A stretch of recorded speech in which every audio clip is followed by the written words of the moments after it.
ఇక అప్డేట్ చూస్తే నీట్ రీ ఎంట్రన్స్ నేపథ్యంలో సంచలన నిర్ణయం తీసుకుంది కేంద్రం. భద్రతా చర్యలో భాగంగా కేంద్ర ప్రభుత్వం తాత్కాలికంగా టెలిగ్రామ్ యాప్ను బ్లాక్ చేసింది. జూన్ 22 వరకు ఈ నిషేధం అమల్లో ఉంటుందని పేర్కొంది. మోసాలను, పేపర్ లీక్ పుకార్లను అరికట్టడానికి ఈ నిర్ణయం తీసుకున్నట్లు తెలిపింది. అయితే ఈ నిషేధం తాత్కాలికమేనని స్పష్టం చేసింది. ఈ నెల 21 నీట్ యూజీ రీ ఎగ్జామ్ జరగనుంది.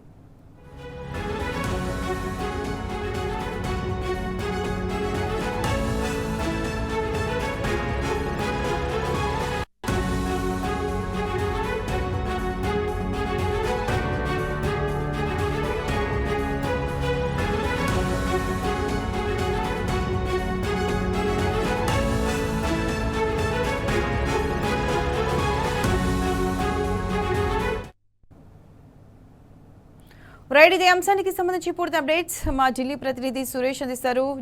సురేష్, చెప్పండి, నీట్ రీ ఎంట్రన్స్ నేపథ్యంలో కేంద్రం సంచలన నిర్ణయం తీసుకుంది. దీనికి సంబంధించి పూర్తి అప్డేట్స్ ఏంటి? నీట్ పరీక్షకు ముందు టెలిగ్రామ్ పై తాత్కాలిక ఆంక్షలు విధిస్తూ ఎన్టీఏ నిర్ణయం తీసుకుని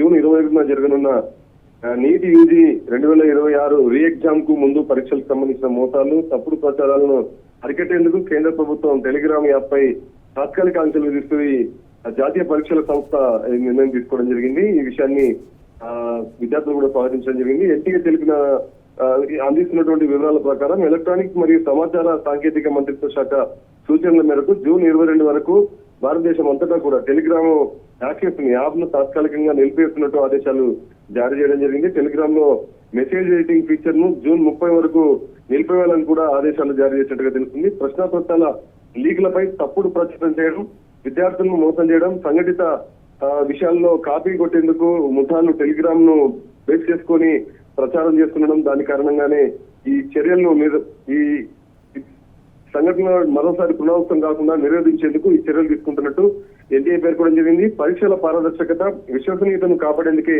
ఈ నిర్ణయం తీసుకున్నామని ఎన్టీఏ చెప్పడం జరిగింది. మొత్తంగా నీట్ పరీక్ష పూర్తి అయ్యేంత వరకు కూడా టెలిగ్రామ్ యాప్ భారతదేశంలో తాత్కాలికంగా నిలిపివేయడం జరిగింది. Right Suresh, thanks for the updates.